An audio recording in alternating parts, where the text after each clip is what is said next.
یونس صاحب، یہ جو ہمارے ٹاپ ڈیجیٹل پبلشرز ہیں، 6 لوگ ان میں سے ریپرزینٹ کر رہے ہیں ڈیجیٹل پبلشرز کو، اور 5 لوگ ہمارے ٹاپ کے یوٹیوبرز جو ہیں جو کرنٹ افیئرس پہ بات زیادہ تر کرتے ہیں، ان لوگوں کو آج بلایا ہے۔ آپ کی لاسٹ ایک میٹنگ ہوئی تھی مارچ کے اندر، اور اس کے بعد کووڈ آ گیا تھا اور باقی سارے، تو یہ سلسلہ تھوڑا رک گیا تھا۔ تو یہ وہ لوگ ہیں جو تب نہیں آ سکے تھے، اور ہم نے ان سے پرومس کیا ہوا تھا کہ ہم ہر مہینے ایک سیشن رکھا کریں گے۔ میں یہ چاہوں گا کہ آپ تھوڑا سا ان کو بریف کر دیں، اور اس کے بعد ہم کوئکلی ان سب کا ایک ایک کویشچن سب سے لے لیں۔ اوکے، چلیں، بڑا اچھا ہوا آپ کا سب کا آنا، اور یہ بالکل ٹھیک کہتے ہو، میری پلیز ریگولرلی انٹریکشنز کروایا کریں۔ ایک تو سوشل میڈیا ایک ایسی فورس اب میڈیا میں آ رہی ہے جو کہ دنیا کو بھی پوری طرح سمجھ نہیں ہے کہ اس کی پاور کتنی ہے، اور آپ کے لیے بڑا امپورٹنٹ ہے اس ملک میں سمجھنا کہ ہمارا ڈائریکشن کیا ہے، ہم کیا کرنے کی کوشش کر رہے ہیں، ہمیں کیا کرنا چاہیے، کہ ہمارے پرابلمز کیا ہیں اس ملک کے۔ جتنا آپ کو ان چیزوں کی سمجھ آتی رہے گی، اپنا جو آپ کا جو ڈسکورس ہے، جو آپ کا راستہ ہے، اس پہ آپ لوگوں کو لا سکیں گے۔ ہر چیز دیکھو، قرآن کے اندر ہے، ایک قرآن کا پورا ایک صورت ہے، اس الفرقان، کرائٹیرین، کہ ساری for all times to come اللہ نے بتا دیے کہ یہ اچھی چیز ہے، یہ بری چیز ہے۔ وہ اگر نہیں ہوتا، یا آپ کی زندگی میں اگر یہ کرائٹیرین نہیں ہوتا، تو پھر کوئی بھی چیز بری نہیں ہے۔ ہمارے سامنے سوسائٹیز کے اندر جب مورل اینکر جاتا ہے تو وہ سوسائٹیز ہمارے سامنے ڈس انٹیگریٹ کر جاتی ہیں۔ کیوں ایک قوم ڈکلائن کرتی ہے؟ سارا جو ہماری دین کا فلسفہ ہے وہ صرف ایک ہی چیز پہ جا کے آ جاتا ہے کہ نماز میں جب آپ کہتے ہیں اللہ ان کے راستے پہ لگا جن کو تو نے نعمتیں بخشی، ان کے نہیں جو غلط راستے پہ چلے گئے۔ سو زندگی میں آپ کے سامنے 2 راستے ہوتے ہیں ہمیشہ۔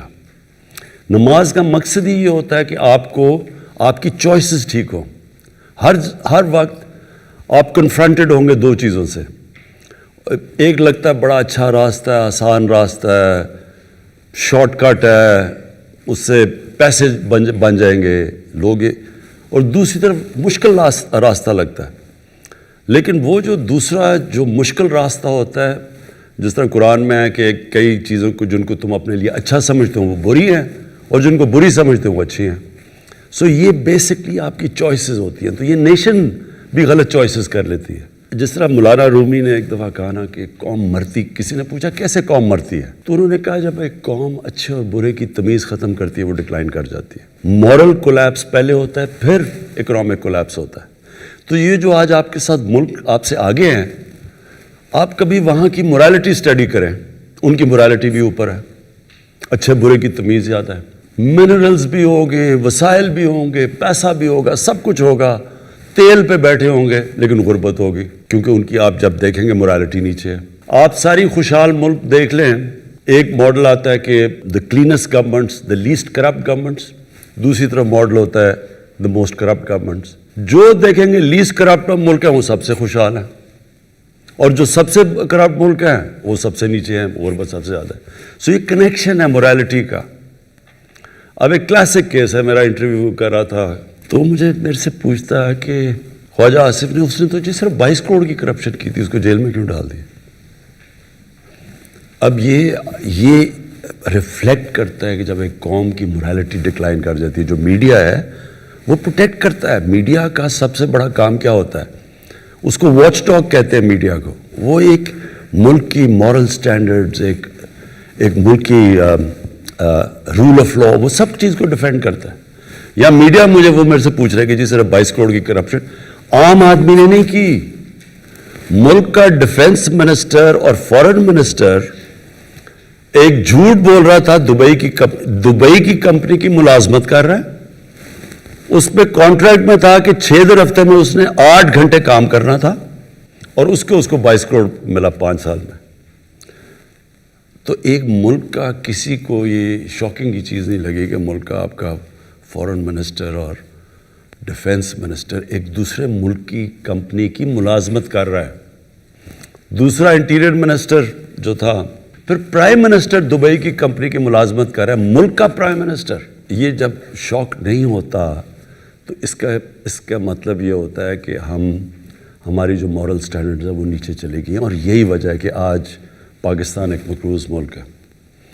آپ نے سب سے پہلے چیز یہ یاد رکھنا کہ یہ جو میں بار بار ان کو کہتا ہوں کہ میں NRO نہیں دوں گا، یہ کیا اس کا مطلب کیا ہے؟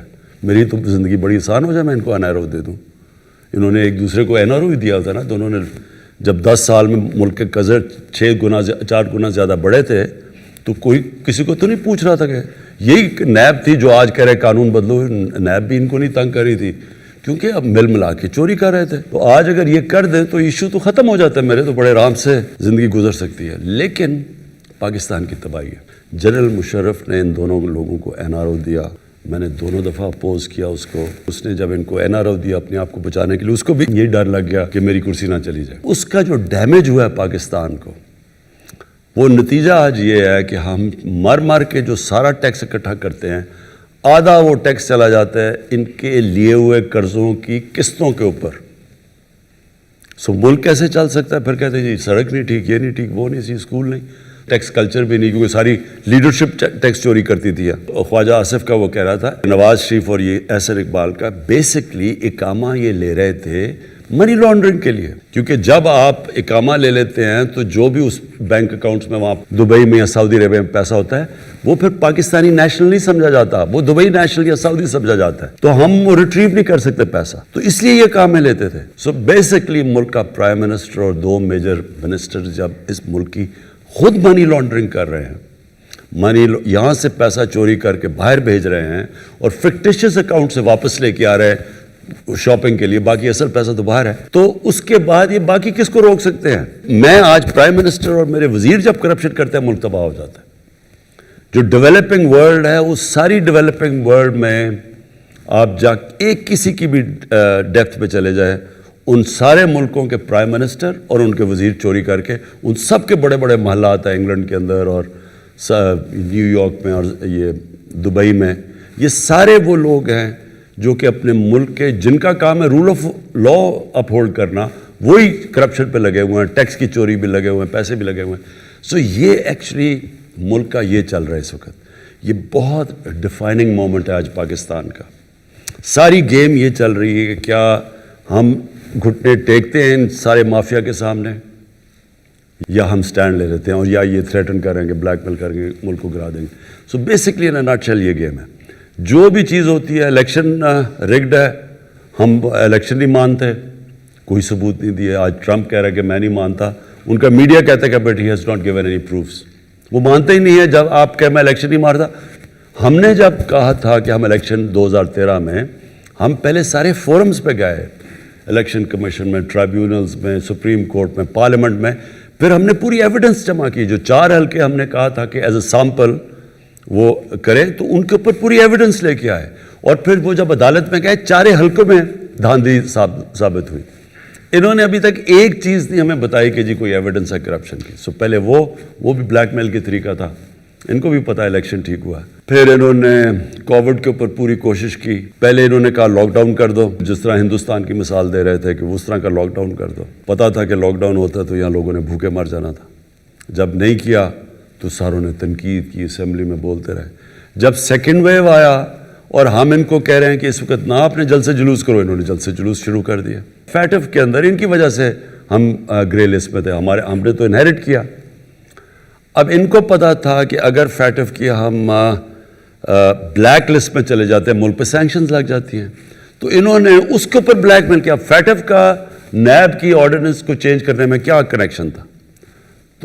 تو فیٹف کو انہوں نے استعمال کیا NRO لینے کے لیے. اوور کانفیڈنس میں ہو کے لکھ ہی دیا کہ یہ 34 سکے چینج کرو 38 میں سے، تو تب ہم فیٹف پہ ووٹ دیں گے. انٹرسٹنگ چیز یہ ہے کہ اتنے بے شرم ہیں. آصف زرداری کو نواز نے جیل میں ڈالا تھا 2 دفعہ، ہم نے نہیں ڈالا تھا. سارے کیسز ان دونوں کے دور میں ایک دوسرے پہ بنے ہوئے ہیں.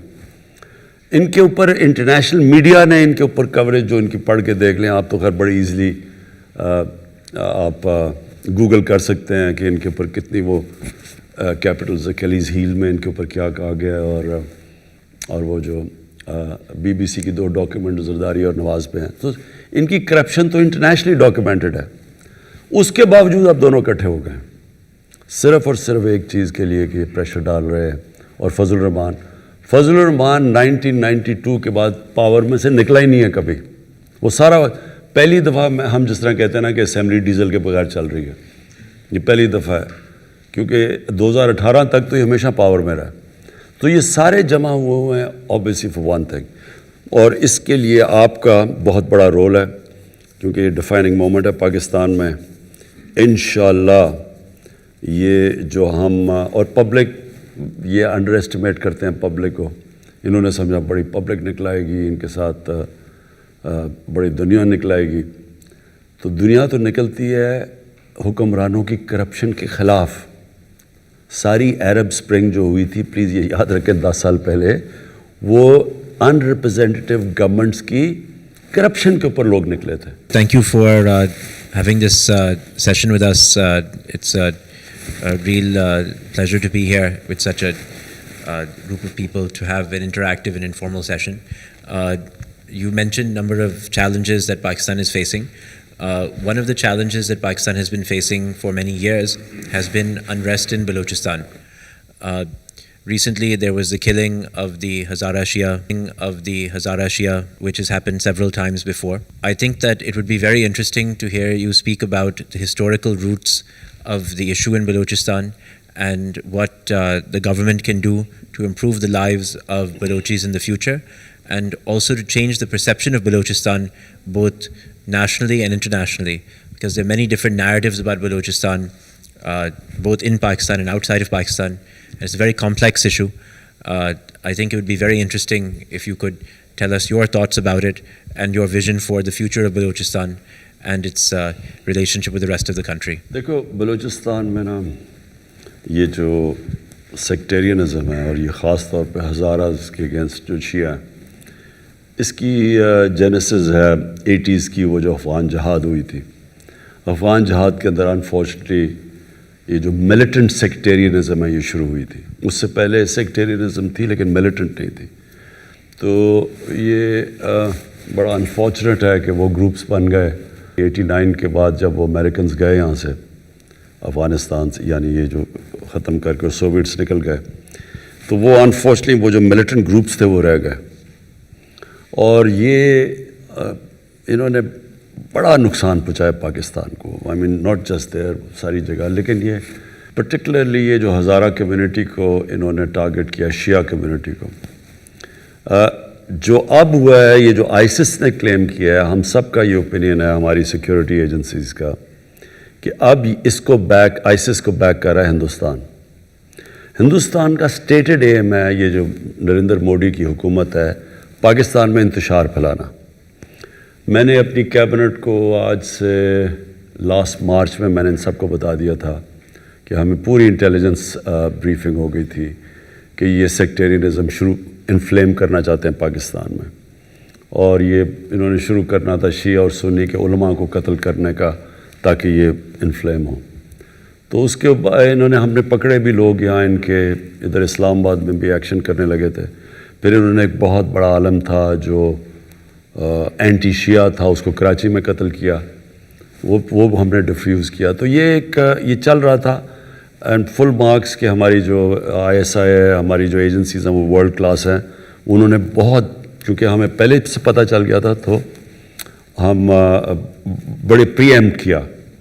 لیکن انفارچونیٹلی بڑا مشکل تھا, یہ انہوں نے ٹارگٹ کیا, ریموٹ ایریاز ہیں, اسپاس پاپولیشن ہے, وہاں ایریاز کو کور کرنا مشکل ہے. تو انہوں نے یہ ٹارگٹ کیا بڑا سلیکٹ کر کے, اور اس کے معاف کر گئی ہے آئیسس کے ساتھ. جو یہ سیکٹیرین ٹائپ گروپس تھے, یہ اس کے ساتھ معاف کر چکے ہیں آئیسس کے ساتھ. ایک چیز سمجھ آئے, بلوچستان میں ہماری فیڈرل گورنمنٹس نے توجہ نہیں دی.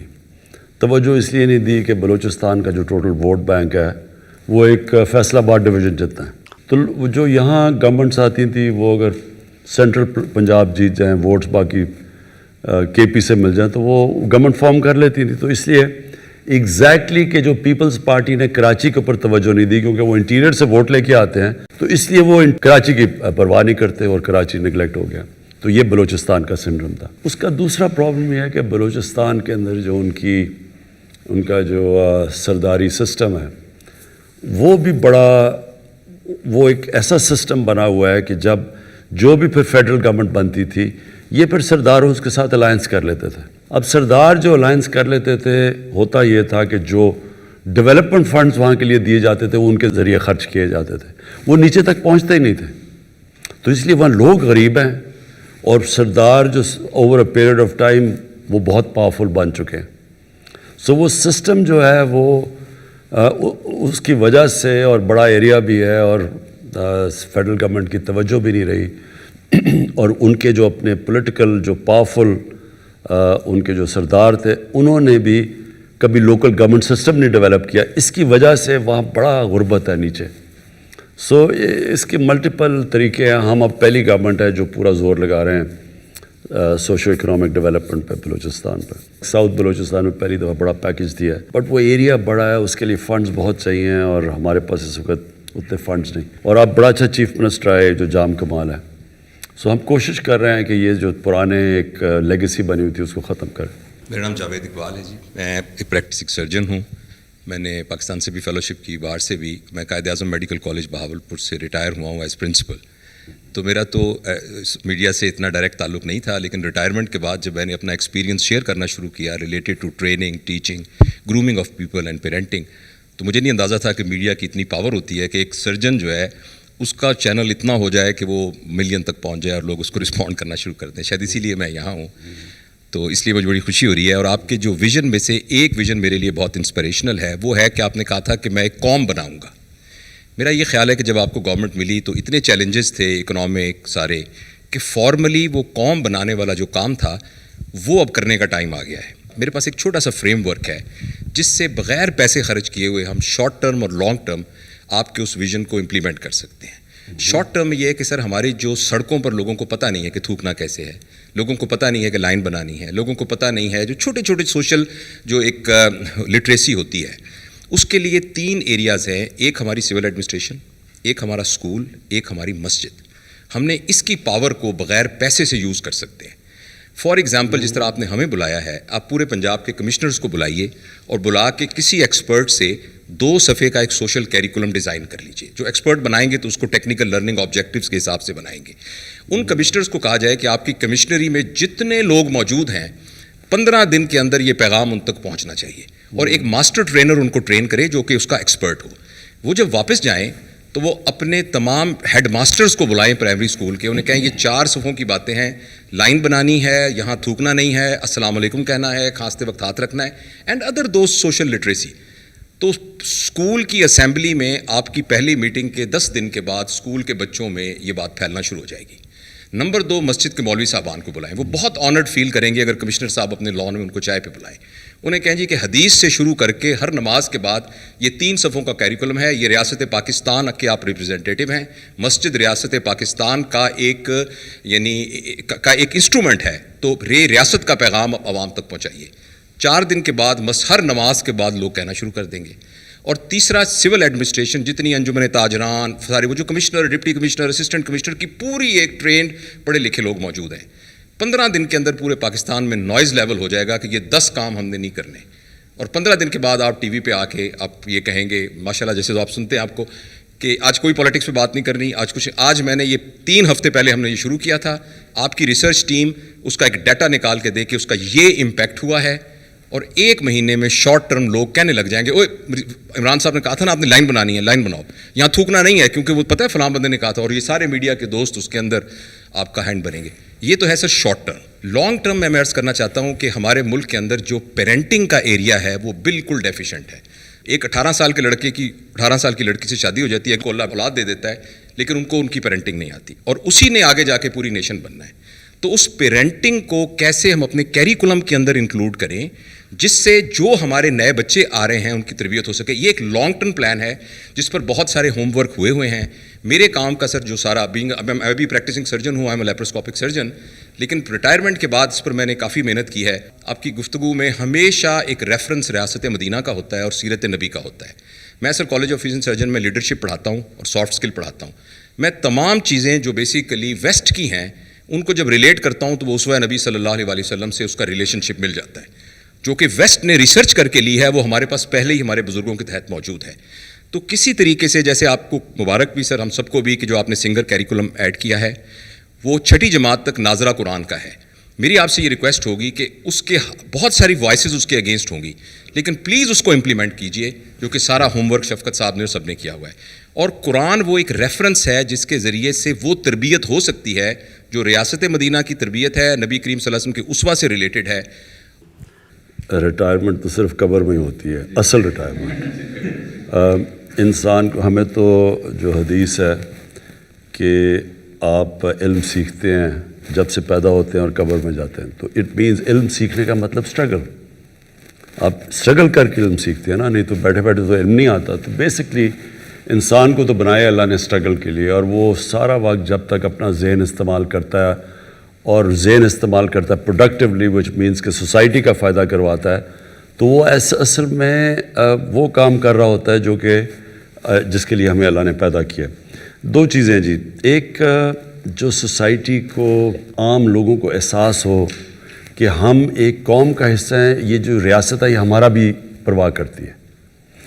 پرابلم یہ ہوتا ہے کہ جب چھوٹا سا طبقہ ایک ساری پریولیجز لے جاتا ہے اور باقی لوگوں کو ڈپرائیوڈ ہو جاتے ہیں، وہ قوم بن نہیں سکتی. یہاں جب کوئی آپ تاریخ اٹھا کے دیکھیں جو اوپر سے فتح کرنے آتے تھے اس ملک کو، ہندوستان کو، تو وہ کوئی راستے میں ایک دفعہ وہ وہاں اوپر سے پہاڑوں سے نکلتے تھے، وہ سیدھا پانی پت پہنچتے تھے. راستے میں رکاوٹ نہیں ہوتی تھی کیونکہ وہ قوم نہیں تھی. جو عام جو لوگ تھے ان کے کوئی نہ رائٹس تھے نہ کچھ تھے، فیوڈل سسٹم تھا. تو جو طاقتور تھا وہ سب کچھ تھا، نیچے کچھ نہیں تھا. تو وہ پھر کوئی لڑتا ہی نہیں تھا، کیونکہ آزادی کے لیے لوگ لڑتے ہیں نا. تو جب میرے پاس ہے ہی کچھ نہیں تو میں کیوں لڑوں گا؟ اگر سکھ میرے اوپر حکومت کر رہے ہیں یا مسلمان کر رہے ہیں، مجھے کیا فرق پڑتا ہے؟ مجھے تو کوئی کچھ نہیں دے رہا. سب سے امپورٹنٹ چیز یہ ہے ہمارا جو احساس پروگرام ہے کہ ہم نے اپنے نیچے سے لوگوں کو لفٹ کرنا ہے اوپر. اس کے لیے ایک بڑا میں انشاءاللہ ایمبیشس پروگرام لانچ کر رہا ہوں کہ پاکستان میں کوئی بھوکا نہ سوئے. یہ بڑا ہم آئی ٹی کا پورا استعمال کر رہے ہیں اور پورا ایک پروگرام ڈیولپ کر رہے ہیں کہ کیسے ہم پہلے ہاٹ سپاٹس پاکستان میں دیکھیں، کون سے علاقوں میں لوگ بھوکے ہیں، سارا پہلے ڈیٹا ڈیولپ کریں، پھر ملک کو موبلائز کریں کہ ہم کیسے ان سارے علاقوں میں جو کمزور علاقے ہیں کھانا پہنچائیں. یہ بنیادی ضرورت، لوگ بھوکے نہ سوئیں. اور اس کے بعد ساتھ ساتھ باقی بھی کر رہے ہیں. یہ ون سنگل کریکولم کے اوپر آ رہے ہیں کہ نچلے لوگوں کو موقع ملے اوپر آنے کا. پھر جو ہیلتھ کارڈ لے کے آ رہے ہیں، یہ ایک انقلاب ہے پاکستان میں. کے پی میں اور پنجاب میں انشاءاللہ بائی اینڈ آف 21 ہر خاندان کے پاس ہیلتھ انشورنس ہوگی. یہ ایک ہیلتھ سسٹم کا انقلاب آنے والا ہے. جب ایک گاؤں کے ایک خاندان کے پاس ایک ہیلتھ کارڈ ہوگا تو وہ کسی بھی ہاسپٹل میں جا کے اپنا ہیلتھ کارڈ سے علاج کروا سکتے ہیں. تو پھر پرائیویٹ سیکٹر گاؤں اور چھوٹے شہروں میں چلے جائیں گے، ہاسپٹلز بنائیں گے. ان کو ہم علیحدہ انسینٹیوائز کر رہے ہیں ہاسپٹلز کو کہ چھوٹے شہروں میں جائے. گورنمنٹ کے پاس تو وسائل نہیں آتے زیادہ ہاسپٹل بنانے کے. تو کیونکہ وہ اس لیے نہیں جاتے غریب علاقوں میں یا چھوٹے گاؤں میں کہ ان کو پیسہ نہیں بنتا. تو جب ہیلتھ کارڈ آ جائے گا تو وہ تو کہیں بھی جا کے اپنا علاج کروا سکتے ہیں. تو یہ ایک بڑا ایمبیشس پروگرام ہے ہمارا، یونیورسل ہیلتھ کوریج، کہ عام آدمی کو ایک علاج ہو، اور سیکنڈلی پھر کہ ایک پورا ہیلتھ سسٹم بن جائے، ان کے ڈیوٹی فری اکوپمنٹ لا سکیں.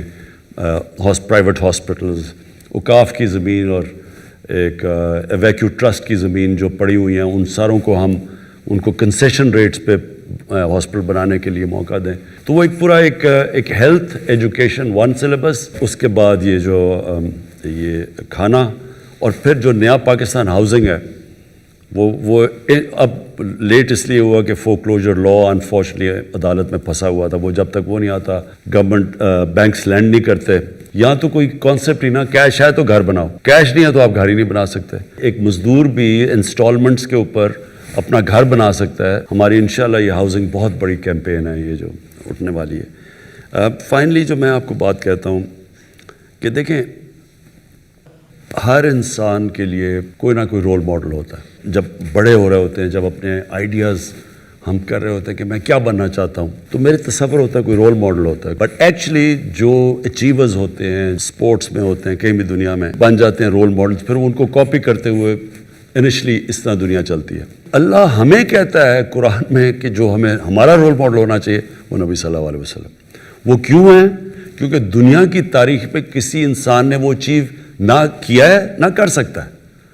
تو وہ ان کے جو فیسٹس ہیں، ان کی پرسنالٹی کے جو مدینہ کی ریاست تھی وہ ایکچولی ان کی سنت تھی. انہوں نے وہ جو سیٹ اپ کیا سپریم پاور بن گیا دنیا کی, اور وہ بھی ثابت کیا کہ وہ قوم جس کے پاس کوئی حیثیت ہی نہیں تھی. منگولینز بھی دنیا میں بڑی تیزی سے چھا گئے تھے, لیکن وہ 100 سال کے بعد وہ ختم ہو گئے تھے. یعنی وہ آہستہ آہستہ وہ اور قوموں میں ان کا کلچر ہی ختم ہو گیا تھا. اور لیکن منگولین اس لیے دنیا میں چھا گئے تھے کیونکہ انہوں نے نئی انوویشن کی تھی. ان کا کمان جو تھی وہ بڑی دور تک تیر مارتی تھی, اور پھر ان کے اسپیشل گھوڑے تھے, وار ٹیکنیک تھی. ان کا تو تھا ہی کچھ نہیں, انہوں نے تو کوئی انوویشن نہیں تھی. رومن ایمپائر اور پرشین ایمپائر تھا.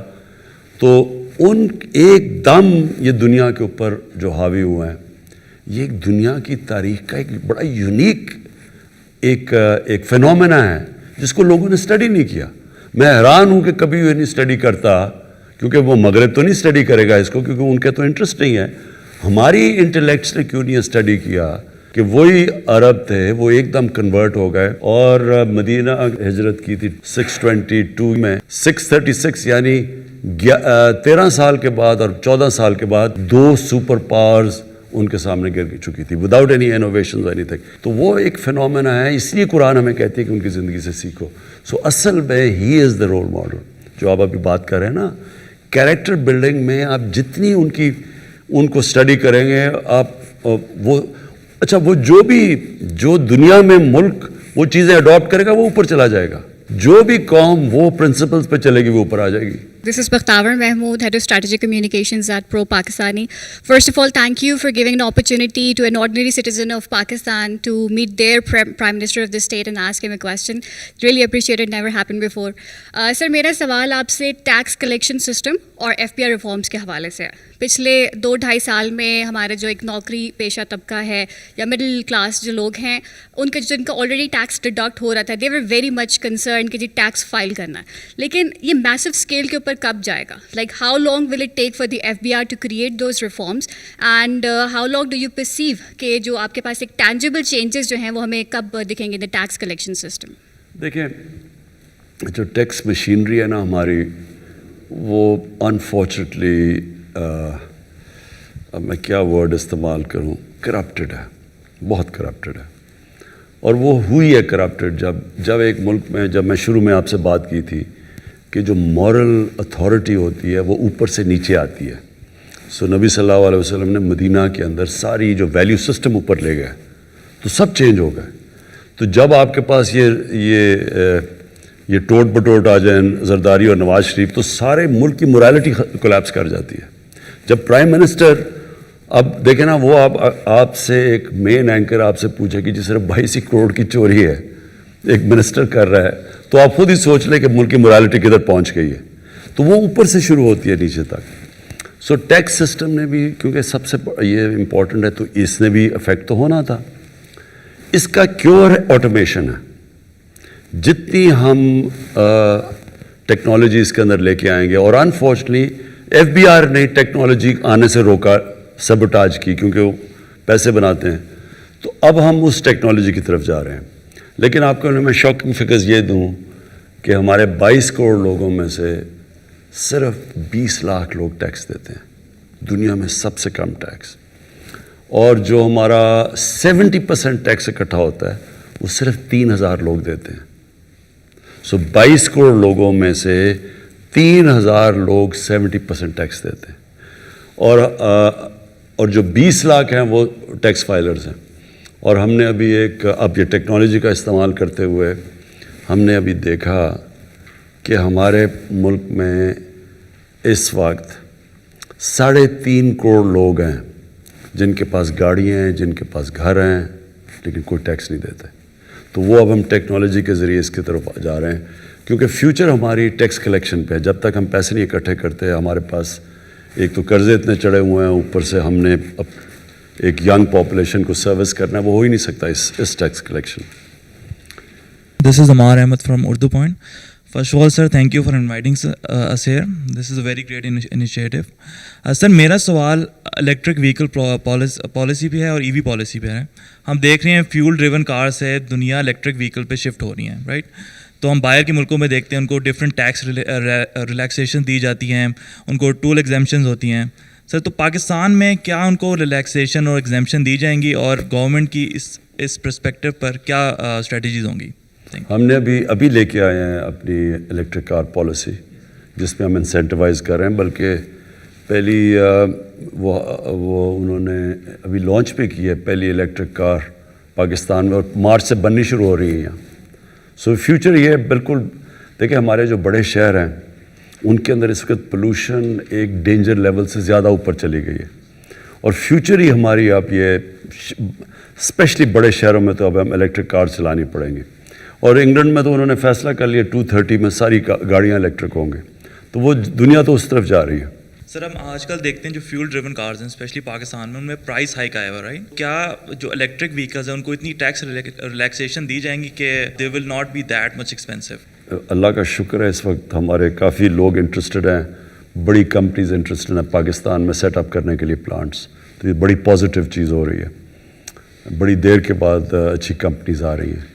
اب ہم کوشش یہ کر رہے ہیں کہ ہم بیلنس رکھیں، کیونکہ جو آٹو موبائل کے اندر انویسٹمنٹ ہے، اور اگر ہم کوشش کر رہے ہیں کہ پوری گاڑی یہاں بنے، انجن بھی، صرف اسمبلیز نہ ہوں، تو اس کے ساتھ جو ریلیٹڈ انڈسٹریز ہیں وہ بہت زیادہ ہیں، اور وہ بڑی امپلائمنٹ بھی پرووائڈ کرتی ہیں، اور وہ ہمارے موقع مل جاتا ہے کہ ہم اس کے ساتھ ساتھ اور بھی بہت چیزیں کریں اگر انجن بننا شروع ہو جائے. لیکن ہم یہ بھی اب ہماری پالیسی پہلی گورنمنٹ پاکستان میں آئی ہے جس کی انوائرمنٹ کے اوپر کوئی پالیسی پہلے تو کوئی پرواہ نہیں کرتا تھا انوائرمنٹ کی، تو اس کے اندر اب ہم جس طرح دیکھ رہے ہیں آگے ٹرینڈز ہمیں بالکل افیکٹ کرتا ہے. ہمارے شہروں میں جس لیول کی پولوشن پہنچ گئی ہے، ہمارے پاس الیکٹرک کم از کم شہروں میں الیکٹرک وہیکلز لانی پڑیں گے، اور ان کو انسینٹیوائز کریں گے. السلام علیکم سر، طارق متین. 2 چیزیں مجھے آپ سے پوچھنی ہیں. 2.5 سال آپ کی حکومت کو تقریباً ہو گیا. جو مجھے آپ کی گفتگو میں آپ کی حکومت کے ارادوں میں فرق نظر آتا ہے ایمبیشنز کے حساب سے، وہ ایک پولیٹیشین کا اور لیڈر کا فرق ہے. لیکن آپ کو لگتا ہے کہ اگلے 2.5 برس میں آپ اس فرق کو ٹرانسلیٹ کر سکیں گے اس پاور میں کہ ایک عام آدمی دوبارہ آپ کو ووٹ دے، کیونکہ اس وقت وہ عام آدمی رو رہا ہے؟ دوسری چیز، ہمیں ایک فرق نظر آتا ہے کیونکہ وہ احساس کے جو فلسفی ہے وہ اس کے تحت اس وقت وہ پریشانی میں. دوسری چیز، علی وزیر کو دیکھ لیں، ہم میاں نواز شریف کو دیکھ لیں، فضل الرحمان کو دیکھ لیں، یا اس وقت جو پی ڈی ایم کے پولیٹیشنز ہیں وہ اداروں کے خلاف جس طرح کی زبان استعمال کر رہے ہیں، اس طرح کی زبان استعمال کرنے پر ماضی میں الطاف حسین صاحب کی مثال لے لیں یا کچھ اور لوگوں کی، ان کے خلاف بہت سخت اقدامات کیے گئے. ان کے خلاف اس رستے پر ہم کیوں نہیں جا رہے؟ یہ ایک عام آدمی آج سوال کر. دیکھیے، جب تک آپ چیز یہ سمجھیں گے نہیں نا پاکستان کا پرابلم تھا کیا اور اب تک گورنمنٹ کدھر پہنچی ہے، وہ ایکچولی جب تک آپ وہ پرابلم سمجھیں گے نہیں، بڑا مشکل ہے لوگوں کو ایکسپلین کرنا. کیونکہ انفارچونیٹلی اپوزیشن کی اتنی زبردست انہوں نے پہلے دن سے کیمپین چلائی ہوئی ہے کہ ملک تباہ ہو گیا. ملک تو تباہ ہو گیا تھا جب ایک ملک کا ریکارڈ خسارہ ہو، یعنی ریکارڈ پاکستان کا فسکل ڈیفیسٹ ہو، ریکارڈ کرنٹ اکاؤنٹ یعنی بیرونی خسارہ، ریکارڈ بورڈ ڈیفیسٹ ہو، اور پھر ریکارڈ قرضے ہوں، تو وہ ملک کے تو حالات برے ہیں نا. آپ سمپل یہ لیں اکنامک جارگن ہوتی ہے، fiscal deficits, micro economics, but simple لے لیں کہ ایک ملک کے گھر کی طرح ہوتا ہے. سمپل یہ سمجھنا، آپ کو لوگوں کو سمجھانا کہ گھر کے اندر اگر آپ کو کوئی گھر چھوڑ کے جائے اور اس کا سب سے زیادہ خسارہ چھوڑ جائے، اور وہ سارا وقت گھر پاس کبھی کوئی لوگ پیسے مانگنے آ رہے ہیں، کوئی کرایہ دار آ رہا ہے، کوئی سبزیوں والا آ رہا ہے، تو اس کے پاس اس کی آمدنی کم اور خرچہ زیادہ ہو، تو وہ کیا کرے گا شارٹ ٹرم میں؟ کوئی بھی دنیا کے اندر گھر، کوئی بھی ملک بڑے مشکل وقت سے نکلے گا. ہمارے سچویشن میں کوئی بھی دنیا میں ملک ہو، وہ کیا کرتا؟ پہلے سکویز کرے گا اپنے خرچے. جب آپ خرچے سکویز کریں گے تو ابھی آپ نے عام آدمی کی بات کی، تکلیف تو ہوگی. جب بھی ایک معاشرے میں اب کووڈ میں تکلیف ہوئی، دنیا میں کووڈ آیا، کس نے مار کھائی؟ غریب لوگوں نے مار کھائی. ہمارے ملک میں نہیں، سارے امیر ملکوں کے بھی غریب آدمی نے مار کھائی. آج امریکہ جیسے ملک کے اندر لائنیں لگی ہوئی ہیں لوگوں کی کھانا لینے کے لیے، تو امریکہ جیسے ملک میں غریب آدمی وہاں بھی کچلا گیا. سو جب آپ ایک معاشرے میں جب سکویز کرتے ہیں خرچے، سب سے پہلے تکلیف نچلے آدمی کو ہوتی ہے. کیونکہ مثلا غریب جب آپ سکویز کریں گے، آپ کی اپنے خرچے کم کریں گے، ڈیمانڈ کم کریں گے، نوکریاں سے لوگوں کو نکالیں گے کیونکہ کمپنیز کے اندر ڈیمانڈ چلی جائے گی، تو جب آپ سکویز کرتے ہیں اپنے خرچے تو بیسکلی سانپ آ جاتا ہے. آج انگلینڈ کے اندر دیکھیں، آج یورپ میں دیکھیں، کبھی ایئر لائن میں اتنے زیادہ لوگ نکال دیے, کبھی کوئی وہ سپر مارکیٹ بند ہو رہی ہے اس کے اندر اتنے لوگ بے روزگار ہو گئے. تو کیوں ہو رہے ہیں وہ؟ کیونکہ ایک سکویز آ گیا ڈیمانڈ کی. تو جب آپ کے خرچے کم آپ کرتے ہیں تو ڈیمانڈ کو سکویز کرتے ہیں. خرچے کم کرنے کے لیے ڈیمانڈ سکویز ہوتی ہے, اس کے اندر غریب آدمی کو تکلیف ہوتی ہے.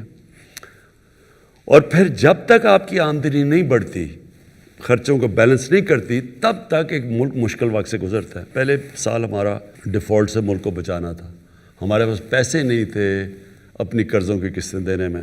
جب پیپلز پارٹی کے 5 سال تھے تو ایوریج وہ $2.5 بلین وہ پر ایئر دیتے تھے قرضوں کی قسطیں. تو 5 سال میں ان کی ایوریج آتی تھی پر ایئر $2.5 بلین. جب نون لیگ آئی تو انہوں نے کیونکہ قرضے لیے وہ $5 بلین پہ پہنچ گئی. ہم نے ہر سال $10 بلین دینے تھے, ہم نے ابھی تک 2 سالوں میں $20 ارب دے چکے ہیں. ہماری اب, اور اللہ کا شکر ہے, ریکارڈ ایکسپورٹس بڑھی ہیں پاکستان میں. تو جب تک ہماری ایکسپورٹس اور ریمیٹنسز نہیں بڑھتی, اور وہ بڑھ رہی ہیں, تو وہ تب تک ایک ملک میں سکویز آیا ہوا ہوتا ہے. بنگلہ دیش اور ہندوستان کی ایکسپورٹس نیچے گری ہوئی ہیں, ہماری ریکارڈ 18% بڑھ گئی. سو ہم اس سے تیزی سے نکلے ہیں, لیکن لوگ ابھی بھی سفر کر رہے ہیں, کیونکہ جو ساری سروس انڈسٹری ہے دنیا میں سفر کر رہی ہے. ریسٹورنٹس بند ہوئے ہوئے تھے, وہ سفر کر رہے ہیں, شادی ہال بند ہیں, وہ سارے لوگ افیکٹ ہوتے ہیں کووڈ کی وجہ سے. ایک چیز آپ نے یاد رکھنی ہے کہ اپوزیشن نے کیا کہ پہلے بینکرپٹ کر کے چھوڑ گئے ملک, پھر پہلے دن سے کہا کہ ملک فیل ہو گیا, اور کہا جی لوگ بڑی مشکل میں ہیں. لیکن ہم انفارچونیٹلی ایکسپلین نہیں کر سکے کہ لوگوں نے تو مشکل سے گزرنا تھا. اب جو اللہ کا کرم ہے اس ملک پہ خاص, اس نے ہماری بڑی مدد کی اس مشکل وقت میں, کہ ہماری آج ایکسپورٹس رائز کر رہی ہیں, ہماری کنسٹرکشن انڈسٹری ٹیک آف کر گئی ہے. جب سیمنٹ سیلز اوپر جانی شروع ہونا, اس کا مطلب آپ کی کنسٹرکشن چل پڑی ہے. ریکارڈ سیمنٹ سیلز ہیں. ہماری گاڑیاں بکنی شروع ہو گئی, جس کی وجہ سے گاڑیوں کے اوپر وہ اب پریمیم آ گیا, کیونکہ ڈیمانڈ زیادہ سپلائی کم ہے. موٹر سائیکل تو 92 کے بعد فل کیپیسٹی پہ ہماری ٹیکسٹائل چل رہی ہے. تو یہ بڑا ایک پازیٹیو سائن. یہ جو پاکستان فوج کے خلاف زبان استعمال کر رہے ہیں, یہ پاکستانی فوج کو یہ کہنے کی کوشش کر رہے ہیں کہ آپ ایک الیکٹڈ گورنمنٹ کو گرا دیں, اور پھر یہ ساتھ کہہ رہے ہیں کہ اگر پاکستانی فوج نہیں گراتی تو فوج کو کہہ رہے ہیں کہ جنرل باجوہ کو گرا دیں. وہ جو نواز شریف بیسکلی یہی کہہ رہا ہے نا, کہ فوج کو کہہ رہا ہے کہ باجوہ کو اور ISI چیف کو گرا دو. یہ کبھی میں نے اپنی زندگی میں, کبھی میں نے پاکستان میں سویلین گورنمنٹ کے دوران کسی کو فوج کو اٹیک کرتے ایسے نہیں دیکھا. یہ کبھی نہیں ہوا. پہلے مارشل لاز کے دوران ہوتا ہے, جب مشرف تھا تو اٹیک کرتے تھے فوج, کیونکہ مشرف آرمی چیف بھی تھا, پریزیڈنٹ بھی تھا. ضیاء کو کرتے تھے, لیکن تب میڈیا کے اوپر کلیم ڈاؤن تھا. لیکن کبھی ایک سویلین, ایک الیکٹڈ گورنمنٹ کے دور میں اٹیک کرنا اٹس انہرڈ آف. اور ان کی کوشش کیا ہے کہ فوج کے اوپر اتنا پریشر ڈالیں, اس کو اتنا مجبور کریں کہ وہ گورنمنٹ کو گرا دیں, کیونکہ وہ ڈیسپریٹ ہو. پہلے انہوں نے سمجھا گورنمنٹ گر جائے گی, پہلے وہ 2 مہینے 3 مہینے 4 مہینے, جب گورنمنٹ سروائیو کر گئی ہے تو اب وہ یہ ڈیسپریشن کی اینڈ ہے کہ جب GHQ چلے جائیں گے. یہ اپنے اطمینان رکھ لو کہ ان کی ساروں کی ٹریٹمنٹ ہونے والی ہے. سر میرا نام عدیل وڑائچا, میں اسلام آباد بیسڈ جرنلسٹ ہوں. سر کیا یہ تاثر ٹھیک ہے کہ جو بیوروکریسی ہے یہ آپ کی پالیسیز کو گراس روٹ لیول پر امپلیمنٹ نہیں ہونے دے رہی؟ جو عوام کو ریلیف ہے خاص طور پہ مہنگائی کے حوالے سے, وہ بیوروکریسی کی نااہلی کی وجہ سے آگے منتقل نہیں ہو رہا. تو آپ کا جو ویژن تھا سر بیوروکریسی میں ریفارمز کے حوالے سے, 2.5 سال بعد آج ہم کہاں کھڑے ہیں؟ کیا آپ مطمئن ہیں سر؟ پنجاب کی بیوروکریسی میں ہمیں شروع میں بڑے پرابلمز آئے, کیونکہ ایک 30 سال سے 35 سال سے ایک پارٹی بیسکلی وہاں پریویل کر رہی تھی. ایون اگر مشرف کا دور بھی تھا تو ایکچولی تھی تو PMLA نہیں نا, وہی لوگ تو وہی تھے سارے جو کہ پریویل کر رہے تھے.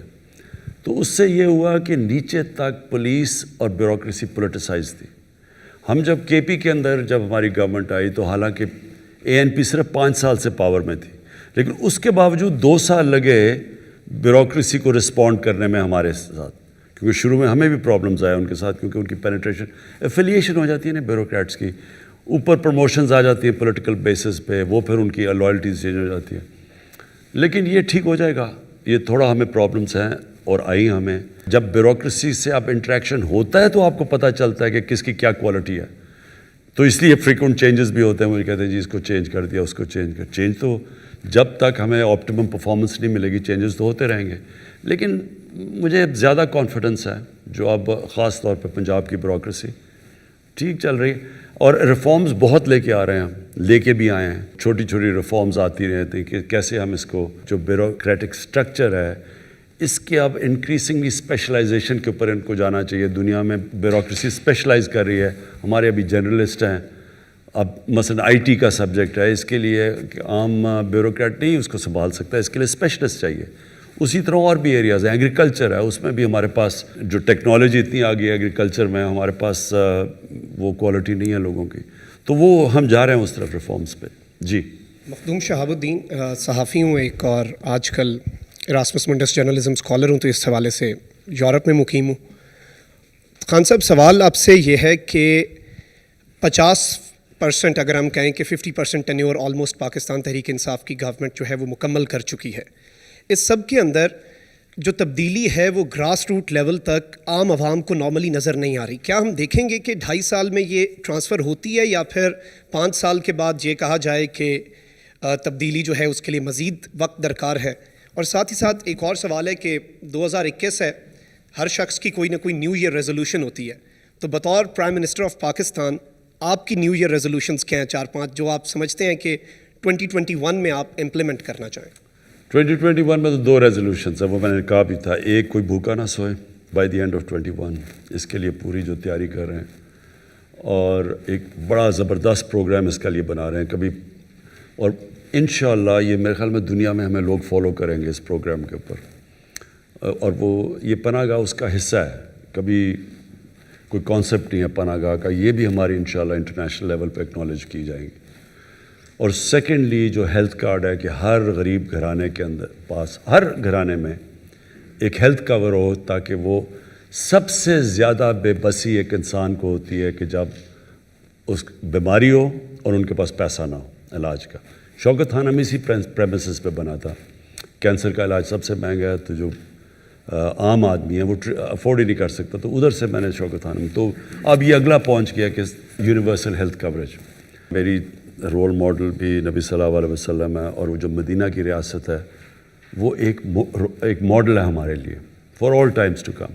جی یہ جو چینج آتا ہے نا, change is a process, it is not a switch کہ آپ نے آن کیا تو چینج آ گیا. ایک پروسیس ہوتا ہے, ایک جد و جہد کا نام ہے. اس میں ایک سٹرگل چاہیے. جب بھی ایک معاشرے کے اندر چینج آتا ہے وہ معاشرہ سٹرگل کرتا ہے اس کے لیے. اگر آپ کسی خیال اتنی پولیس آ جائے گی کہ سارے لوگ رشوت لینے بند کر دیں گے, ایسے نہیں ہوگا. لیکن معاشرہ رشوت بند کروا سکتا ہے. جب ایک قوم فیصلہ کر لیتی ہے نا کہ ہم نے یہ ہمارے ویلیوز ہیں, پھر چینج آتا ہے معاشرے میں. قرآن کی آیت ہے, اللہ کہتا ہے کبھی میں کسی قوم کی حالت نہیں بدلتا جب تک وہ قوم خود اپنی حالت بدل کی کوشش نہ کرے. یہ بڑی امپورٹنٹ چیز ہے سمجھنے کی. کرپشن تب ختم ہوتی ہے ایک معاشرے میں جب ایک معاشرے کرپشن کو ان ایکسیپٹیبل کر دیتا ہے. یہ نہیں کہتا کہ جی صرف 22 کروڑ کی ہے. سنگاپور ہمارے سامنے ہے, میری زندگی کے اندر وہ چینج ہوا ہے. ہوا کیا کہ mid 60s کے اندر لی کوان یو آ گیا, آؤٹ اسٹینڈنگ ان کا پرائم منسٹر, ایماندار تھا خود. تو اس نے آہستہ آہستہ وہاں اپنی اسٹینڈرڈ سیٹ کی, کرپٹ پریکٹسز ایکٹ لے کے آیا. انہوں نے ایک سٹنگ منسٹر کو کرپشن میں پکڑا تو لوگ ڈر گئے. پھر ایک فضا بنا دی سنگاپور میں کہ اس کے 15 سال کے رول کے بعد جب ایک منسٹر پکڑا گیا کرپشن میں تو اس نے خودکشی کی, کیونکہ اس کو پتا تھا سنگاپور میں اب میری زندگی ختم ہو گئی ہے. سو جب معاشرہ ایک کرپشن کو ان ایکسیپٹیبل کر دیتا ہے تب ختم ہوتی ہے. لا انفورسمنٹ اکیلی سے نہیں ختم ہوتی. معاشرہ جب ریئلائز کرتا ہے کہ جب ایک معاشرے میں کرپشن آتی ہے تو یہ سارے معاشرے کو تباہ کر دیتی ہے. ایک کینسر ہے جو پریزیڈنٹ شی جن پنگ ہے, اس کی جو سب سے بڑی چیز ہے, یہ بڑا پاپولر آدمی ہے, اس کی جو سب سے بڑی پاپولیرٹی کی وجہ ہے کہ 7 سالوں کے اندر 450 وزیروں کو اس نے جیلوں میں ڈالا ہے کرپشن پہ. سو یہ اگر ایسے نہیں اوپر جا رہی چائنا, انہوں نے کلیم ڈاؤن کیا ہے. پاکستان کے اندر جو پروسیس ہے چینج کا شروع ہو گیا. لوگ ریئلائز نہیں کرے چینج تو شروع ہو گیا. چینج تو شروع ہوا ہے جب کہ سارے بڑے بڑے ملک کے ڈاکو جیلوں سے اندر باہر جا رہے ہیں. یہ پہلے تو کوئی نہیں جا رہا تھا. پہلے تو کوئی کانسیپٹ کیا پہلے یہ چوری نہیں کر رہے تھے؟ جب 4 گنا قرضہ بڑھ رہا تھا تو کوئی ان کو پوچھ نہیں رہا تھا. آج ان ساروں کے چکر لگ رہے ہیں, نیب کے باہر کوئی اندر جا رہا ہے, کوئی باہر آ رہا ہے. اور اس کے علاوہ ایک سٹنگ گورنمنٹ کے 2 وزیروں کو نیب نے پکڑ لیا, حالانکہ ان کی کرپشن ہمارے دور کی نہیں. وہ کہہ رہے جی 12-13 سال یا 15 سال پہلے انہوں نے کچھ کیا تھا, ہمارے دور کی نہیں. پھر پکڑ کے اندر رہا. سو ایک ملک کے اندر پہلی دفعہ ایک شوگر مافیا, جو سارے ملک کا ٹاپ طاقتور لوگ بیٹھے ہوئے ہیں شوگر انڈسٹری میں, پہلی دفعہ ان کے اوپر انکوائری ہوئی, ان کے کیسز بن گئے, FBR میں کیسز چلے گئے, ان کو FIA میں ان کے ہو گئے. کوئی سوچ بھی نہیں سکتا تھا. تو چینج تو شروع ہو گیا ہے. بہت شکریہ سر صدیق جان. سر ایک تو آپ نے اس نے کم وقت میں سب سے زیادہ کابینہ کے اجلاس کیے, سب سے زیادہ as a prime minister T V interviews دیے, ڈیجیٹل میڈیا کے ساتھ ہی آپ کا 5واں انٹریکشن ہے. اور اگر ہم آپ کے وہ انیشیٹو جو صرف آپ نے اناؤنس نہیں کیے بلکہ جو شروع ہو چکے ہیں, کوئی بھی اس کو دیکھنا چاہے تو دیکھ سکتا ہے. یہ بہت سارے ہیں. ٹیکسٹائل میں, کنسٹرکشن میں انقلاب آیا. لوگ کہہ رہے ہیں کہ 70 سال میں کنسٹرکشن کے حوالے سے وہ اقدامات نہیں ہوئے جو آپ نے کیے. ماحولیاتی دہشت گردی کے خلاف امین اسلم, اور 60 سال کے بعد 2 بڑی ڈیمز بن رہی ہیں. جی سر, 60 سال پہلے 2 بنی تھی, اب بن رہی ہیں. جی سر. وہ اصل میں نے یہاں تو کیونکہ وزیر اعظم بھی ایسے ہیں جو پرچی پہ لکھ کے لاتے تھے, تو میں نے کہا میں بھی لکھ لوں. میں نے وہ ساری چیزیں لکھی ہوئی ہیں جو آپ کے انیشیٹو ہیں. نہیں, آپ اس وزیر اعظم سے بہت زیادہ ذہین ہیں. سر بہت شکریہ. سر آپ یہ 10 ارب درخت, شہد, زیتون, سٹیزن پورٹل, ہیلتھ کارڈ ابھی DG خان ڈویژن اور سہیوال ڈویژن میں اظہر مشوانی نے ٹویٹ کیا ہوا تھا کہ اسی ماہ سب کو مل جائیں گے. بہت زیادہ انیشیٹو ہیں. احساس پروگرام کے 64 پروگرام, کامیاب جوان پروگرام, بہت ساری چیزیں ایسی ہیں جو ابھی تک ہوئی نہیں ہیں, یا ہوئی ہیں تو لوگوں کو پتہ نہیں ہے, یا شروع ہونے والی ہیں. میرا سوال سر یہ ہے کہ اس 2.5 سال میں ایک پرسیپشن جو بن گئی 7 سے 11 بجے تک ٹاک شوز دیکھنے کے بعد, وہ یہ بن گئی ہے کہ یہ ایک ناکام ترین حکومت ہے, کچھ بھی نہیں ہو رہا. اور اس میں آپ کے جو منسٹرز ہیں, دیکھیں وزیر اطلاعات ہے شبلی فراز صاحب, PDM ایک بات کرتی ہے تو صرف شبلی فراز صاحب کا بنتا ہے کہ یہ اس کو ریئیکٹ کریں, اس کا جواب دیں. آپ کے 11 لوگ جو ہیں وہ اپنے ان کے میڈیا سیل ہیں, وہ ٹویٹ کرتے ہیں, پھر چینلز کو کہتے ہیں خبریں چلائیں. آپ کا ایک منسٹر جب اپنی کارکردگی پہ آ کے بات کرنے لگتا ہے, 15 منٹ وہ اپنی وزارت کا بتاتا ہے. پہلا سوال ہوتا ہے PDM کے اوپر, وہ جب PDM کا جواب دیتا ہے خبر PDM والی چلتی ہے, اس کی وزارت کے اوپر نہیں چلتی. PDM, فوج, اسٹیبلشمنٹ, آپ سوشل میڈیا پہ 5 کروڑ لوگ استعمال کرتے ہیں, لیکن 15 کروڑ لوگ آج بھی ٹی وی کو سن کے اور پرسیپشن لیتے ہیں. تو یہ سر یہ جو پرسیپشن ہے, اس کو آپ کیسے چینج کریں گے؟ لوگوں کو بتائیں گے کہ بھئی یہ 12, 14, 15 چیزیں پاکستان کی تاریخ میں پہلی مرتبہ ہو رہی ہیں. تو یہ کیا آپ کا پلان ہے, اور کس طرح سے آپ اپنے منسٹرز کو یہ کہیں گے کہ وہ اپنی وزارتی صرف کارکردگی پہ بات کریں, سیاست پہ سب بات نہ کریں, وہ شبلی فراز صاحب ہیں وہ بات کریں؟ پہلے تو یہ سمجھے پاکستان میں ہوا کیا ہے. پاکستان میں 35 سال سے 2 پارٹیز, اور مشرف کے دور میں بھی یہی تھے, کیونکہ فضل الرحمان ادھر بھی تھا, مشرف کے دور بھی تھا. یہی زیادہ تر جو PMLN ہے, یہ مشرف کے دور میں بھی کیوں بن گئی تھی, اور انہوں نے سے پھر واپس ادھر چلے گئے. تو وہی لوگ بیٹھے ہوئے ہیں. یہ یاد رکھیں کہ ایک سٹیٹس کو کی بہت پاور ہوتی ہے, کنیکشنز بنے ہوتے ہیں, میڈیا میں ہوتے ہیں, ان کی نیچے تک بیوروکریسی میں, پولیس میں. تو جو سٹیٹس کو ڈسلوج کرنا ہے دنیا میں, صرف اگر صحیح طرح ڈسلوج ہوتا تو وہ خونی انقلاب ہوتا ہے. جب امیدز کو عباسی انہیں ختم کیا تو انہوں نے صرف ایک آدمی بچنے دیا امید کا, صرف ایک رائل فیملی سے بچا تھا, باقی سب قتل کر دیے. اور اسی طرح ہی جب عباسی ختم ہوئے تو اوپر سے لے کے نیچے سارے ختم کر دیے. تو انقلاب ایسے آتا ہے. جب رشین ریولوشن ہوئی تو انہوں نے زار کی ساری فیملی ختم کر دی. سو وہ جب آپ نیا, انقلاب کا مطلب ہوتا ہے سٹیٹس کو چینج کرنا, اس کو ریپلیس کرتا ہے کوئی. یہاں تو عموماً اب جب خمینی کا انقلاب آیا, ساری رائل فیملی ختم ایران سے. ہم نے ایک خونی انقلاب تو آیا نہیں, ہم نے تو بیلٹ کے ذریعے چینج لے کے آئے. اب چینج تو آ گئی, ہماری گورنمنٹ آ گئی, لیکن سارے کنیکشنز ان کے پرانوں کے بھی 30 سال کے بنے ہوئے ہیں, میڈیا میں بھی ہیں. اور میڈیا میں انفارچونیٹلی کیونکہ یہ 2 پاور میں رہے تھے, انہوں نے میڈیا کے زیادہ تر لوگوں کو کنونس کر دیا ہے کہ کرپشن کوئی بڑی چیز ہی نہیں ہے, ساری دنیا میں ہوتی ہے. حمزہ شریف کئی بچوں کو تقریر کر رہا تھا, کہتا بچوں کرپشن ہوتی ہے, ساری دنیا میں ہوتی ہے. یعنی ایکسیپٹیبل کر دیتے ہیں کرائم کو, اس لیے وہ ہمارا میڈیا بھی اس کو برا نہیں سمجھتا. سو یہ جب ایک پوری طرح سٹیٹس کو, جب آپ اوپر سے تو ان کو ڈسلوج کر دیا, وہ تو بھاگ گیا باہر, لیکن اندر تک ان کے لوگ بیٹھے ہوتے ہیں, کنیکشنز ہیں. اب میں آپ کو مثال دیتا ہوں. مہاتر محمد, اگر کوئی بھی مسلمان دنیا کا سٹیٹسمن میں کہوں گا نا, وہ مہاتر محمد تھا. ملیشیا کو چینج کر دیا اس نے. $500 یا $600 پر کیپٹا تھی جب وہ آیا, $9,000 پر چھوڑ کے گیا. مہاتر محمد گیا وہاں, ایک نواز شریف آ گیا نجیب کے نام پہ, اس نے جا کے کرپشن شروع کر دی, پیسے بنانے, منی لانڈرنگ. اینڈ میں وہی ملیشیا جو اوپر چھوڑ کے گیا تھا وہ مقروض ہو گیا, قرضوں میں گر گیا.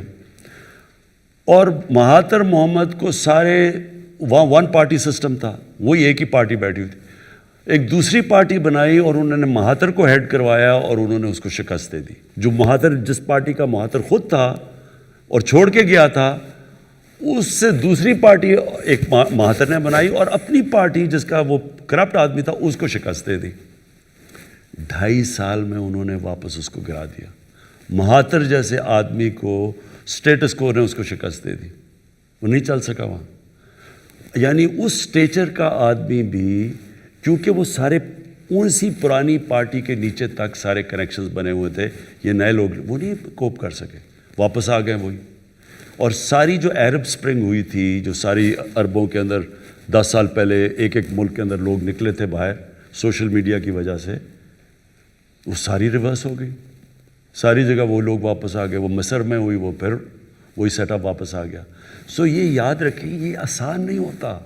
جب آپ ایک اسٹیٹس کو کا مقابلہ کرتے ہیں تو وہ لوگ پہلے دن سے گرانے پہ لگے ہوئے ہیں, پہلے دن سے کہہ رہے ہیں کہ یہ گورنمنٹ آج گئی تو کل گئی, اب گرائیں گے, اب آ گیا, وہ پہلے دھرنا تھا وہ فیل ہوا, پھر یہ. سو کیونکہ ان کے انٹرسٹ یہ, ان کو پتہ ہے کہ اگر ہم کامیاب ہو گئے, ان کی ہمیں دکانیں نہیں بند سیاسی. جس طرح کے پی کے اندر ہم جب 5 سال کے بعد کامیاب ہوئے, ساری پرانی پالیٹکس اڑ گئی. تو یہ اب وہی ڈرے ہوئے ہیں کہ ہم 5 سال لاسٹ کر گئے, یہ ہمیشہ کے لیے گئے. اس لیے یہ پورا زور لگا رہے ہیں اس کو گرانے کے لیے. اس لیے یہ پورا میڈیا کے اوپر آنسلاٹ آتا ہے ہر روز. ایک چیز ہو جاتی ہے وہ سارا میڈیا شور مچا دیتا ہے. او عمران خان نے کہہ دیا کہ جی ہماری تیاری نہیں تھی, ہم یہ نہیں تھے وہ, حالانکہ کام میں نے کچھ اور تھا, تیاری نہیں تھی. وہ سارا میڈیا اسی کا, یہ پلان کر کے ہو رہا ہے سب کچھ. پاورفل اسٹیٹس کو ہے, لیکن انشاءاللہ یہ ہار جائیں گے. جی السلام علیکم خان صاحب. عدیل حبیب فرام سیاست.pk. First of all social media کے حوالے سے میری ایک آبزرویشن ہے. اگر آپ ثانیہ نشتر کی ٹویٹر کی فیڈ چیک کریں تو ادھر وہ بہت ہی اچھے طریقے سے اس کو ہینڈل کر رہی ہیں, یعنی کہ اپنی پروگرس بتاتی ہیں, کیا انیشیٹوز لیے ہوئے ہیں. لیکن اگر آپ دوسرے منسٹرز کے ٹویٹر کے اوپر جائیں تو وہاں پہ زیادہ تر پولیٹیکل پوائنٹ اسکورنگ ہو رہی ہوتی ہے. تو انہیں بھی اس طریقے سے اس کو لے کے چلنا چاہیے تاکہ ہمارے پاس انسٹنٹلی انفارمیشن پہنچے. اس کا یہ ہے کہ ثانیہ ایک PhD ہے, ایک اس کی پڑھی لکھی عورت ہے, اور اپنے سبجیکٹ کو صرف پاکستان نہیں, ایک انٹرنیشنلی اس کا بڑا, اس میں بہت بڑا تجربہ ہے اس کا سوشل ورک کے اندر. ٹیکنوکریٹ کر سکتے ہیں چیزیں, انفارچونیٹلی جو پولیٹیکل لوگ ہیں وہ زیادہ تر پولیٹیکل ڈسکورس میں پڑے رہتے ہیں. آپ بات ٹھیک کہہ رہے ہیں ویسے, لیکن ان کو یہ کرنا چاہیے کیونکہ ان کو کوئی اپنی منسٹری سے کسی کو رکھ لینا چاہیے جو فیڈ کرے اس کو. جی السلام علیکم سر, دس از می دعا مرزا فرام ڈیلی پاکستان. میرے 2 سوال ہیں. احساس پروگرام آپ کی گورنمنٹ نے شروع کیا تھا اور اس کے تحت نوجوانوں کو بلا سود قرضے ملنے تھے اور ایک نوجوان فائنینشلی امپاورڈ ہونا تھا. لیکن اس کا ایک بڑا چنک جو ہے, ہم نے دیکھا کووڈ آیا تو آپ نے 12,000 روپے فیملیز کو دینا شروع کیے, ایک بڑا چنک 203 بلین کے قریب وہ اس میں صرف ہو گیا. تو مزید احساس پروگرام کو کیسے لے کے چلیں گے؟ کرونا کی وجہ سے ایمرجنسی ہمیں کیش ڈسٹریبیوٹ کرنا پڑا, اور وہ obvious تھا کیونکہ لوگ بیچارے جو دیہڑی دار وغیرہ سارا, یہاں تو بہت بھوک تھی, اور وہ بہت زبردست پروگرام تھا. قرضوں کا بھی ہے اور پھر ان کائنڈ بھی, وہ دیہاتوں کے اندر وہ جو غریب عورتوں کو مرغیاں, گائے, بھینسیں, بکریاں دے رہی ہیں. جی دوسرا, پولیس ریفارمز پہ آپ اکثر بات کرتے ہیں, لیکن ہم نے دیکھا کہ پولیس گردی کے واقعات دن بدن بڑھتے ہی جا رہے ہیں. حال ہی میں اسامہ ستی کیس ہوا, کل لاہور میں 2 واقعات پیش آئے. تو یہ کیا ہونے جا رہا ہے؟ پولیس گردی کے واقعات ہیں پر پولیس افسران باغی نظر آتے ہیں. دیکھیں, سب سے پہلے تو یہ آپ کو ریئلائز کرنا چاہیے کہ یہ جو ایک پرانے سسٹم کو ٹھیک کرنا دیر لگتی ہے. میں آپ کو مثال دیتا ہوں. ہم نے شوکت تھانہ پشاور کو 3.25 سال میں سیٹ اپ کیا, اور وہ آج جوائنٹ کمیشن انٹرنیشنل جو کہ ایک ایکریڈیٹیشن ایجنسی جو دنیا میں انٹرنیشنل لیول کے ہاسپٹلس کی سرٹیفیکیشن کرتی ہے, وہ آپ کے ملک میں آتی ہیں, آپ کی پوری آڈٹ کرتی ہیں. تو اس وقت صرف 2 ہاسپٹلز, 2 شوکت تھانہ میں جن کو سرٹیفیکیشن ملی ہوئی ہے جوائنٹ کمیشن انٹرنیشنل کی, اور ایک آغا خان ہے اور ایک الشفا ہے. صرف 4 ہاسپٹل ہیں پاکستان میں. جن کو اگر دنیا کے میپ میں سمجھا جاتا ہے انٹرنیشنل اسٹینڈرڈ. تو وہ جو انٹرنیشنل اسٹینڈرڈ کا دوسرا کینسر ہاسپٹل وہ صرف 3.25 سال میں ہم نے بنایا ہے اور آج اس کو مل چکی ہے. وہ اس کے as opposed lady reading hospital ہے, ہم اس کے اوپر 7 سال سے کوشش کر رہے ہیں, ابھی تک ہم اس کو اس لیول پہ نہیں لا سکتے, کیونکہ جو پرانے ہاسپٹل کو ٹھیک کرنا اور اس کے سسٹمز کو ٹھیک کرنا وہ بہت مشکل ہے. نیا آج آپ نئی پولیس فورس سیٹ اپ کر سکتے ہیں, کوالٹی کی بن جائے گی آپ کی. موٹر وے پولیس بعد میں بنی تھی, موٹر وے کی سٹینڈرڈ اور ہے. باقی پاکستان کی پولیس جو پرانی چلی آ رہی ہے اس کو لیے مشکل ہے زیادہ. سو یہ یاد رکھنا کہ جب آپ ایک سسٹم کو ٹھیک کرنے کی کوشش کر رہے ہوتے ہیں اس میں ٹائم لگتا ہے. 1993 میں ایک لاہور ہائی کورٹ نے رپورٹ منگوائی تھی, ایگزیکٹلی جو آپ نے میرے سے بات پوچھی ہے کہ پولیس میں کیوں یہ ایشوز ہیں. لاہور ہائی کورٹ نے پوچھا کہ پنجاب پولیس میں کیوں ایشوز ہیں. تو اس وقت کے جو آئی جی تھے عباس خان, انہوں نے 92 یا 93 میں ایک رپورٹ دی لاہور ہائی کورٹ میں. اس میں انہوں نے کہا کہ 25,000 یہ شریف تھے تب دونوں, یہ ٹوٹ بٹوٹ جو دونوں تھے, 25,000 انہوں نے پولیس والے بھرتی کیے پنجاب پولیس میں, 25,000 آؤٹ آف میرٹ. ان میں سے زیادہ تر پیسے دے کے وہ پولیس والے بنے. اور پھر اس کی جو ڈیمنگ چیز تھی کہ ان میں نون ہارڈنڈ کرمنلز کو انہوں نے پولیس میں بھرتی کر لیا. یہ 92-93 کی بات ہے. سو جب یہ ہوا پولیس کے اندر تو یہ نہ ایکسپیکٹ کریں کہ ایک دم ٹھیک ہوگا. نیا ہمارا ایک سی سی پی او ہے, لیٹس سی واٹ ہیپنس. جی پرائم منسٹر, میرا نام عیسیٰ نقوی ہے, اسلام آباد بیسڈ جرنلسٹ ہوں.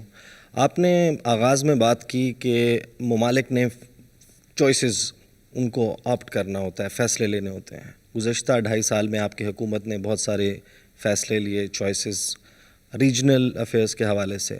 2 چیزیں میں آپ سے پوچھنا چاہتا ہوں. ایک تو بھارت کے ساتھ کیا موجودہ جو state of relationship, I will not go into the details, سب کو معلوم ہے, موجودہ حالات میں از دیئر اینی چانس کہ انڈیا کے ساتھ بات ہو سکتی ہے؟ اگر نہیں ہو سکتی تو وہ کون سی پری کنڈیشنز ہیں جس میں ہو سکتی ہے؟ ایک تو یہ بتا دیں.